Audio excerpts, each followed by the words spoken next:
Hello नमस्कार Bhopali online classes में आपका स्वागत है। हमारे चैनल को सब्सक्राइब करें व लाइक करें। रीजनिंग के हमने 4 चैप्टर करा दिए हैं।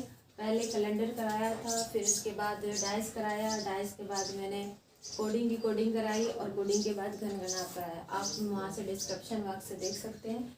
आज मैं रीजनिंग का अरेंजमेंट कराने जा रही हूँ, व्यवस्था कि मतलब कैसे व्यवस्था की जाती है। हर जो भी चीज़ें होती हैं उनको किस तरह से व्यवस्था की जाती है, उस व्यवस्था के जो ढंग होते हैं, कैसे व्यवस्था की जाती है, वो आपको बता रहे हैं रीजनिंग के पार्ट से। अब रीजनिंग के अरेंजमेंट या व्यवस्था के 3 टाइप होते हैं, एक लाइन अरेंजमेंट, एक रैंकिंग ऑर्डर और एक सीटिंग अरेंजमेंट। लाइन अरेंजमेंट में क्या होता है, ये एक हॉरिजॉन्टल टाइप का होता है और एक वर्टिकल टाइप का होता है।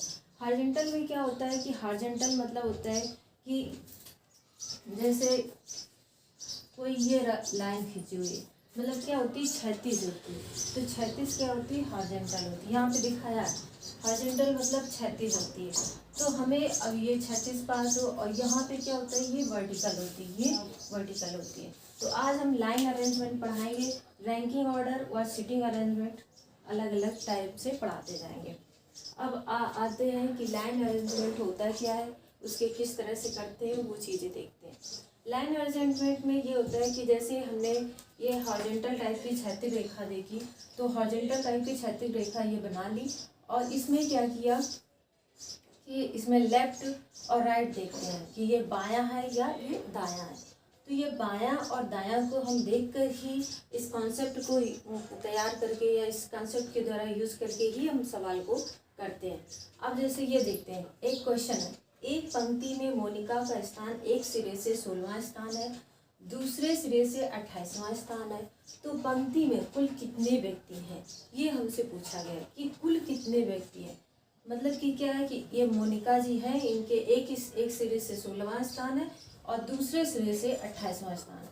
तो हम देख लेते हैं कि यहाँ से अगर यहाँ से हम देखते हैं लेफ्ट से, तो मोनिका का कौन सा स्थान है, यहाँ पे 16वां स्थान है।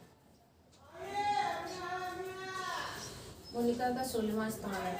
और जो अगर हम यही राइट से देखते हैं या दाएं से देखते हैं, तो ये कौन सा स्थान है, 28वां स्थान है। तो हमें यहाँ तक तो पता चल गया कि मोनिका एक ही है और उसके स्थान मतलब कि बायां से 16वां है और दायां से 28वां है। अब इस सवाल को करते कैसे हैं, अगर हम यहाँ से देखते हैं कि यहाँ से अगर हम गिनते हैं तो ये इसके पहले क्या होगा, 15 होगा। और इसके पहले क्या होगा, 28 के पहले क्या होगा, यहाँ पे 27 होगा। क्यों, ये ऐसा क्यों कह रहा है, क्योंकि यहाँ तक 15 और यहाँ 27 तक वही अलग अलग इंसान होंगे, लेकिन 16वें में मोनिका ही बैठी है, 16वें में भी और 28वें में भी। यहाँ से क्योंकि बाएं से 16वां स्थान उसका पड़ रहा और दाएं से 28वां स्थान, तो एक ही इंसान है। तो अब हम क्या करते हैं कि 15 इसको जोड़ लेते हैं, 15 ये हो गया, और 27 इसको जोड़ लेते हैं, तो 15 27 और प्लस जो एक मोनिका है वो जोड़ लेते हैं, तो टोटल कितना हो जाएगा, 43 हो जाएगा। एक तो मेथड ये होता है करने का। अब दूसरा मेथड ये आता है कि अगर ये ऐसे नहीं आता तो आप डायरेक्ट कर सकते हैं। इसका कितना दिया, 16वां स्थान 16वां लिख दिया, इसका कितना दिया 28, तो 28 रख दिया। अब ये है एक ही, तो हम इसकी गिनती क्या कर सकते हैं, एक ही बार कर सकते हैं, 2 बार नहीं कर सकते। एक आदमी को एक ही बार की जा सकती है, पंक्ति में 2 बार नहीं किया जा सकता है। तो हमने ये लिखा है एक पंक्ति में सिर्फ एक बार ही गिनती की जा सकती है। तो अब क्या होगा, 16 + 28 और ये जो 2 बार है तो एक माइनस कर देंगे तो पता चल जाएगा, तो -1 = 43। तो इसका आंसर क्या हो जाएगा, 43।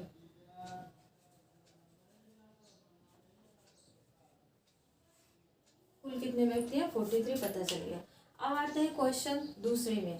क्वेश्चन दूसरा क्या है, एक पंक्ति में विनीता का स्थान 8वां है, यदि वह एक पंक्ति के मध्य स्थित है तो पंक्ति में कुल कितने व्यक्ति रहे होंगे। अब ये बता ही रहा है कि विनीता का स्थान यहाँ पे कितना है, 8वां है।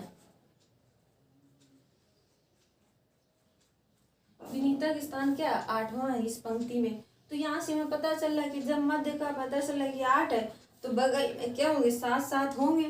तो हमें पता चल गया कि 7 + 7 कितने, 7 + 7 और 8वां जोड़ लेंगे तो एक क्या हो जाएगा 15 हो जाएगा। या इस तरह से लगा देते, इसमें भी उसका स्थान 8वां है भाई मध्य में, और इस साइड से दाएं से अगर हम यहाँ लेफ्ट से गिनेंगे तो भी 8वां है, अगर राइट से गिनेंगे तो भी 8वां है।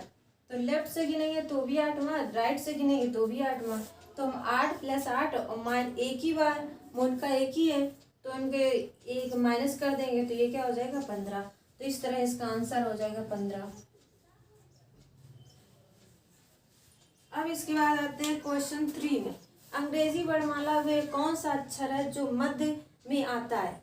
तो अंग्रेजी वर्णमाला लिख लेते हैं, जैसे ABCDEFGHIJK LMNOPQRSTUVWXYZ। तो हमें पता है कि इसके कितने 26 हैं। तो जब 26 होते हैं तो हमें पता है 26 क्या होती है, सम संख्या होती है। जब सम संख्या होती है अतः इसमें हम कोई भी मध्य नहीं निकाल सकते। क्यों? क्योंकि भाई इसके मध्य कोई हो ही नहीं सकते। अगर 12 12 12 दूनी 24, 13 13 दूनी 26 तो बराबर हो रहा है, तो इसलिए सम का कोई भी मध्य नहीं हो सकता है। अब इसमें आते हैं क्वेश्चन 4 में कि प्रथम 25 संख्याओं के मध्य क्या होगा। कि मान लो प्रथम है, यहाँ से 1 से लेकर 25 तक की है, ठीक है, ये लेफ्ट है और ये राइट है। तो अब 1 से 25 तक के मध्य कौन होगा? तो भाई अगर हम देखते हैं 12 + 12 तो कितना होता है 24 होता है। तो एक ही तो बचता है बीच में, तो ये क्या होगा 13 ही बचेगा। तो इसका मध्य क्या हो जाएगा 13 हो जाएगा। मतलब एक जोड़ेंगे तो 25 हो जाएगा। तो 12 + 12 24 + 1 25 हो जाएगा। क्योंकि इसमें क्या होता है विषम संख्याओं का मध्य बताया जा सकता है, क्योंकि बीच में एक संख्या होगी तो उसका मध्य बताया जा सकता है।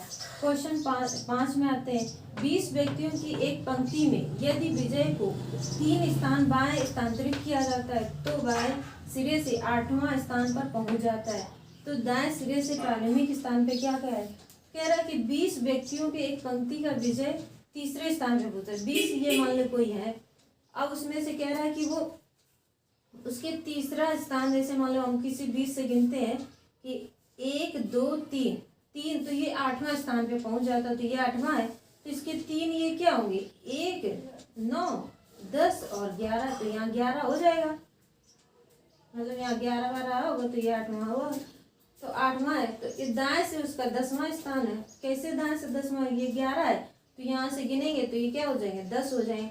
तो अब जोड़ लेते हैं 11 ये और 10 ये, 11 + 10 - 1, क्योंकि इसको बार बार गिना जा रहा है। तो 21 - 1 = 20। तो इस तरह से ये हमारा लाइन अरेंजमेंट का हॉरिजॉन्टल और वर्टिकल दोनों क्लियर हो गया। और नमस्कार, अब मैं कल पढ़ाऊंगी। Thank you.